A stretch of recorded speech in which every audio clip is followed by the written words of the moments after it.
even quadrupling the population of the capital, and they're coming from all over America, but from all over the world too. And Ben Geoghegan has been to meet some Britons who have made the journey to Washington.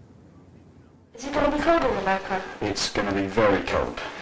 A father and son from Epsom getting ready to witness the last stage in Barack Obama's long journey to the White House. Andrew Bernard sees it as a journey all black people are part of.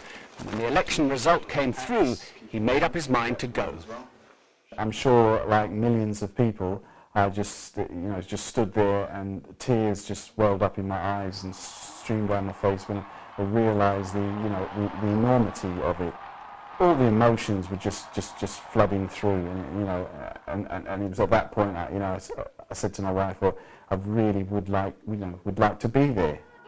At 12 years old, Dominic Bernard has put his own Obama tribute on YouTube. There was no way he was going to be left behind. Ever since I was little, I've always been interested in black history, and I've always been, and he's the first black president anyone's ever seen, so I really want to witness that. And how do you think it's going to be on the day? Oh, I think it's going to be amazing. Like so many people, the Bernards have high expectations of the new president, but most importantly, they see him as a role model for the young. Music, yeah, your black artists and rappers and things like that, that's what they see, or you're an athlete, or you're a footballer. But doctors or some of that, prime ministers, and no, they don't look. Now you have the most powerful man in the world is a black man. From Epsom to Washington, it's an unforgettable trip, but the Bernards know they're taking part in a much bigger journey. Ben Geoghegan, BBC News. Well, I'm joined now by Christopher Metzler, Associate Dean of Georgetown University. Thanks very much for being with us.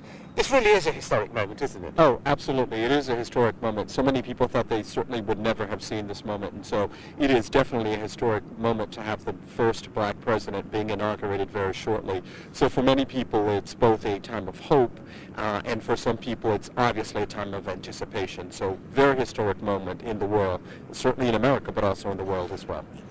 You say hope and expectation, a time of wariness and trepidation as well, given that America is involved in 2 wars around the globe and there is an economic recession here in this country. Absolutely, and I think that's part of the difficulty, because there is the celebration component of this, which everyone is very much aware of, but certainly America being in the kinds of conditions it is, I think a number of people are hoping that Obama is going to be able to bring America out of all of this economic trepidation, wars, etc. So there is hope, but I also think that there is a bit of trepidation. But there is a feeling of celebration at the moment.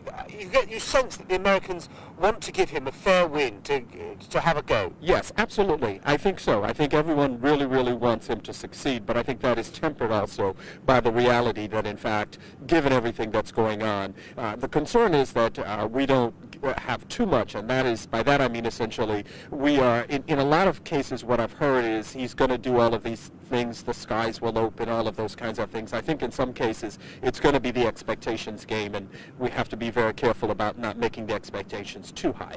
A lot of problems ahead, but tomorrow, a joyous day? Oh, tomorrow is going to be an absolutely fabulous day. I think you'll see a diverse array of people celebrating. Really, I think you'll see a lot of tears. I think you'll see a lot of people essentially saying this day has finally come. So tomorrow is going to be the day of, I think, unbridled celebration in America and certainly in the world. Okay, Christopher Metzler, thank you very much for being with us. And of course, they're getting everything ready. An enormous police operation. I heard someone describe it as security on steroids, what they're planning for tomorrow.